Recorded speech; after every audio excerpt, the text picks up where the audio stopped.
Bonjour, bonsoir. On commence un nouveau cours de l'endocrinologie et de la nutrition. L'endocrinologie, diabétologie, nutrition et maladies métaboliques, qui va s'intéresser à l'évaluation de l'état nutritionnel. Donc il faut savoir une chose, l'état nutritionnel est très important. Pourquoi? Parce que le corps humain a besoin d'une nutrition suffisante et équilibrée et correcte. Il faut savoir une chose, la cause majeure d'immunodépression, c'est la dénutrition dans le monde. La dénutrition. Et donc, nous, il faut être capable de reconnaître quand est-ce qu'un patient, ou bien une personne en général, présente un trouble, que ce soit un excès ou bien un déficit. Et donc, on va voir les détails au niveau de ce cours. Donc, une petite introduction. L'état nutritionnel correspond à l'équilibre entre les apports alimentaires, les besoins de l'organisme et l'utilisation des nutriments. On connaît très bien que les protéines, les lipides, les glucides sont très importants pour diverses fonctions. Maintenir la fonction musculaire, l'énergie, etc. Et ensuite, nous avons les micro-éléments, notamment le magnésium et le calcium pour la contraction musculaire, certaines vitamines pour la vision, le système nerveux, etc. Et donc, toute altération de l'état nutritionnel, c'est un facteur de risque. Elle augmente la morbidité, la mortalité, un risque infectieux accru, un retard de cicatrisation et un allongement de la durée d'hospitalisation. Si un patient est dénutri, il a un système immunitaire qui est affaibli, un retard de cicatrisation, tout cela. Et donc, évolution de l'état nutritionnel, c'est un acte médical systématique qui comprend l'évolution de l'état des macronutriments, nutriments, notamment les protéines, lipides et les glucides, et des micronutriments, les vitamines et les oligo-éléments, le fer, magnésium, calcium, potassium, sodium, etc. Voilà. Donc, quels sont les objectifs de cette évaluation? Pourquoi on l'a fait? Afin d'être capable de la corriger si on trouve une anomalie. Les objectifs, donc dépister la dénutrition, évaluer si le patient il est en surpoids ou la obèse, dépister les carences et pour être capable d'adapter la prise en charge, ainsi que prévenir les complications. Par exemple, on connaît très bien qu'une carence en vitamine C, elle peut donner le scorbut. Une carence en vitamine K, elle peut donner des troubles de la coagulation, etc. Donc, assurer le suivi évolutif du patient.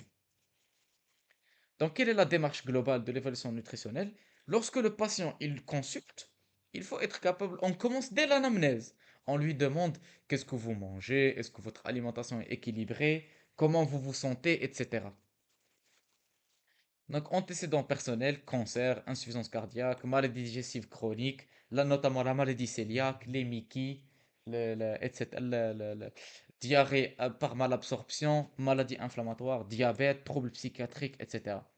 Tout cela sont des questions pertinentes qui peuvent nous orienter vers l'origine d'une dénutrition.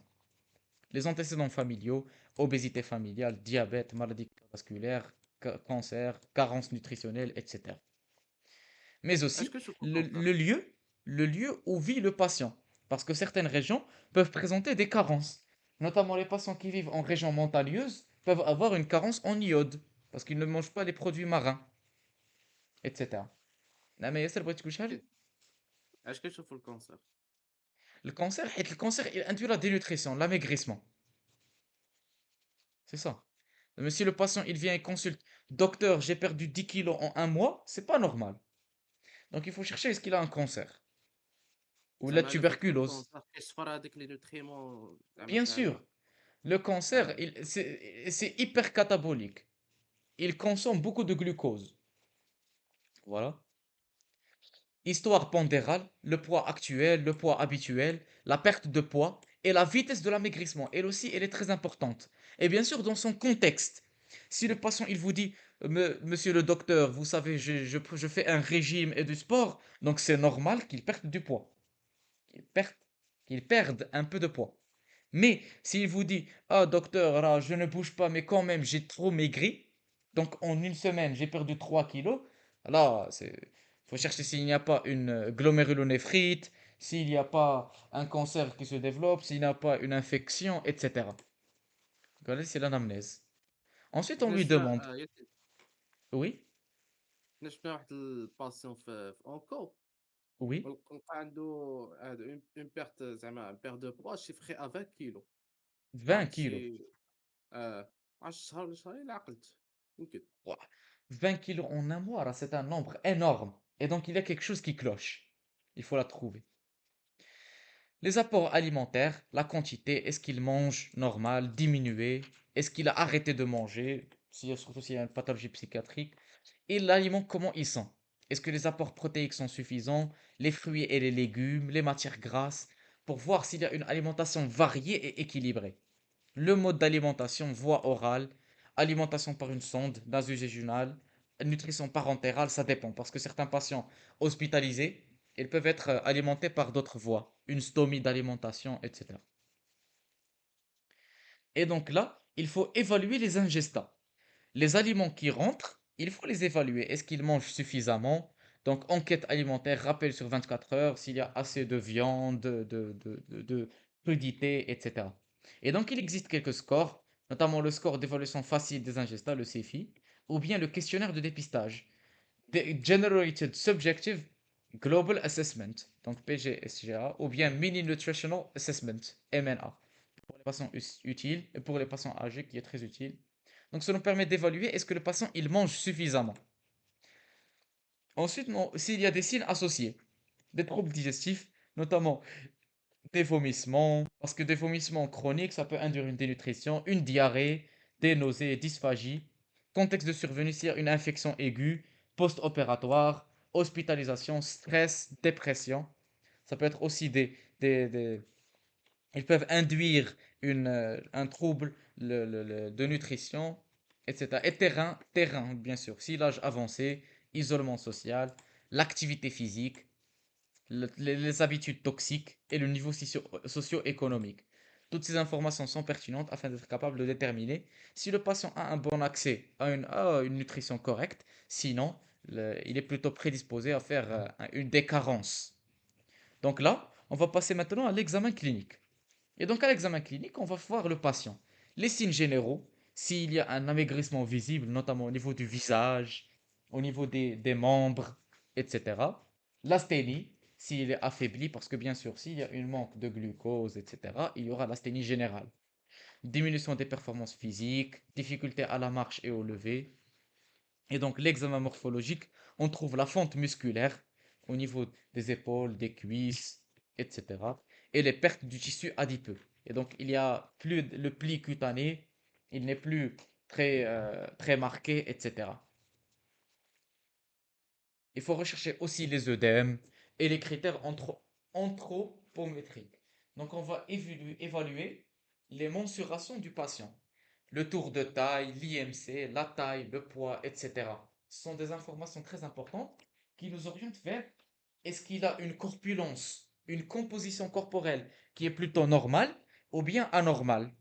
Donc le poids, c'est la première chose. Le malade doit être pesé, déshabillé, vessie vide et possible le à jeun. La taille, l'IMC, le tour de taille, les mesures de circonférence des plis cutanés, le tour du mollet pour voir s'il y a une sarcopénie, une faiblesse musculaire, etc.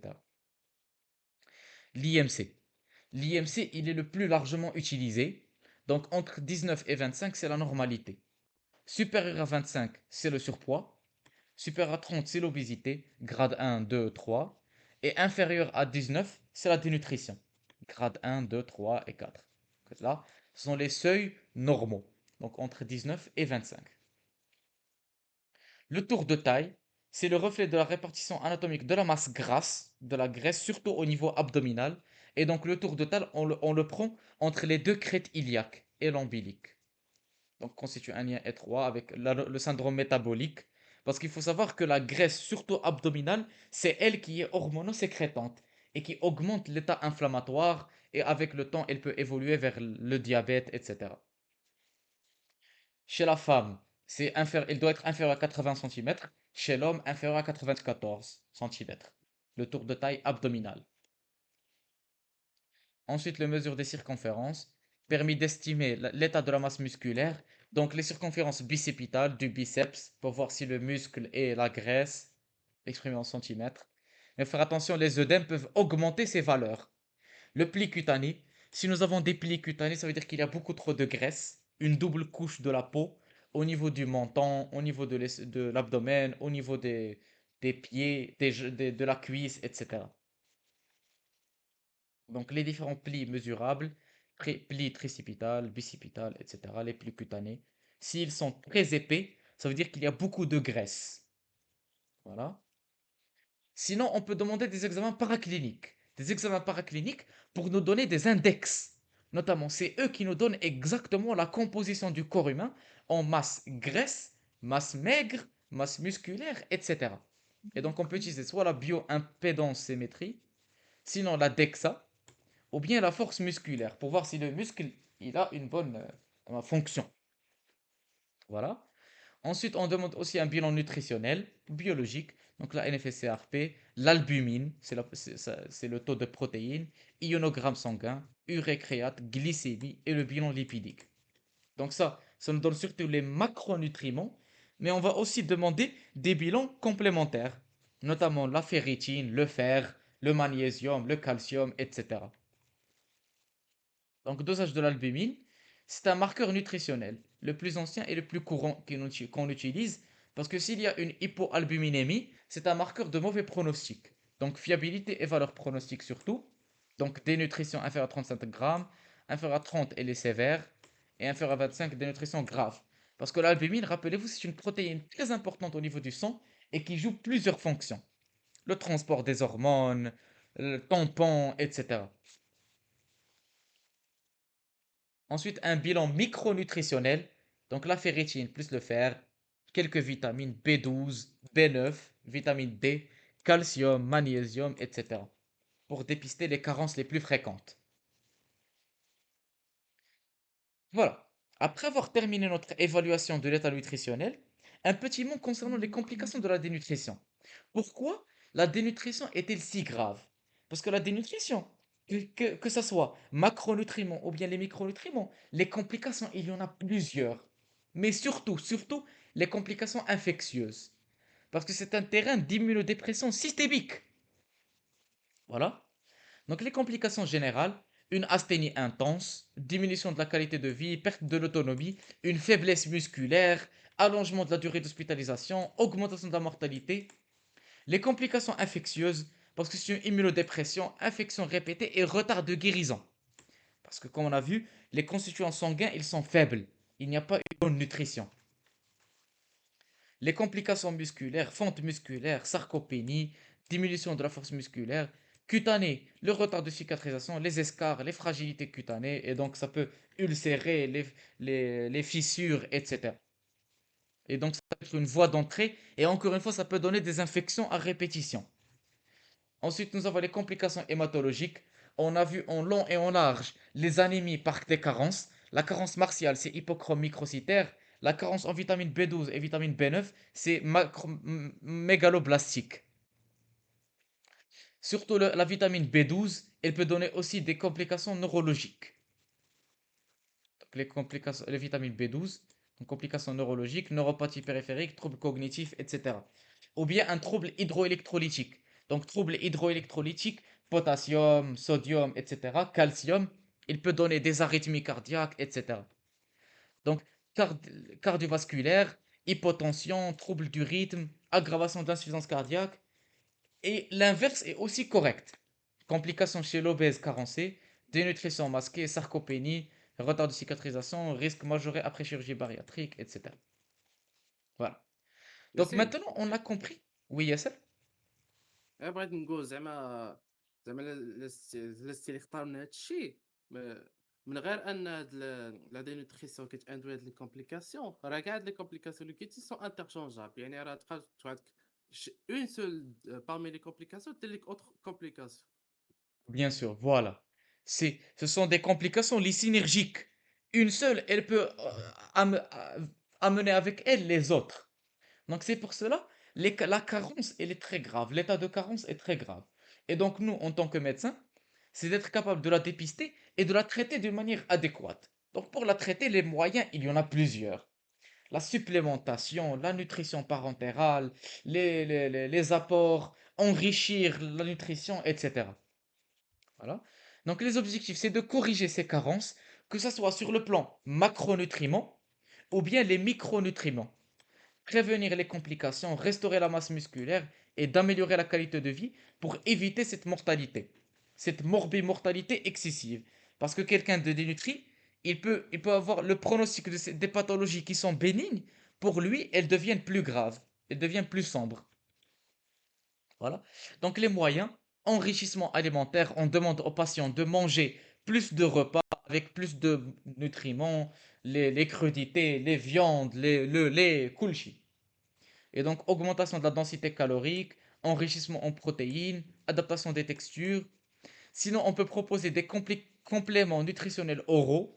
Par exemple, la créatine, la protéine. Vous savez, ceux qui font la salle, qui s'entraînent, ils prennent des compléments oraux, hypercaloriques, hyperprotéiques, qui sont utilisés en complément. Les compléments nutritionnels, ils ne remplacent pas une alimentation normale, mais ils viennent s'ajouter avec elle. Donc, en plus d'une alimentation saine et équilibrée, on peut suggérer des compléments oraux, des suppléments. Sinon, la nutrition entérale, si le patient ne peut pas se nourrir par voie orale, donc par sonde nasogastrique, par gastrostomie. Sinon, nutrition parentérale, donc voilà, par voie veineuse périphérique, indiqué s'il y a un trouble sur le tube digestif, si nous avons une maladie cœliaque ou bien autre chose. Supplémentation micronutritionnelle, donc des suppléments, notamment des tableaux de fer, folate, etc. Des vitamines, calcium, magnésium, donc des comprimés, etc. Et bien sûr, une prise en charge associée, une rééducation fonctionnelle, une activité physique adaptée pour essayer d'augmenter la masse musculaire, prise en charge psychologique si le patient il est en dépression ou autre, et une prise en charge sociale. Donc tout cela afin d'être capable de corriger ces troubles de nutrition pour qu'ils ne retentissent pas sur l'état du patient. Donc indication des différents traitements. Si la dénutrition elle est légère, on va juste conseiller au patient d'enrichir son alimentation. Si la dénutrition est modérée, on peut ajouter des compléments oraux. Si elle est sévère, le patient il doit être hospitalisé pour une nutrition entérale. Entérale. Sinon, si le tube digestif est non fonctionnel, c'est l'intraveineuse parentérale. Voilà. Donc, en guise de conclusion, l'état nutritionnel, c'est un état très important. Parce qu'une alimentation bien équilibrée, elle permet un bon fonctionnement du corps humain. Et donc, si nous avons une dénutrition, elle va retentir sur plusieurs aspects. Et c'est pour cela qu'elle constitue une source majeure de morbimortalité surajoutée. Et donc, nous, en tant que médecins, c'est d'être capable d'évaluer l'état nutritionnel et de corriger si on trouve des anomalies à ce niveau-là. Donc voilà, on a terminé notre cours. Si vous avez trouvé ce cours utile, n'hésitez pas à laisser un like et un joli commentaire. Et on se verra bientôt, Inch'Allah. Bon courage!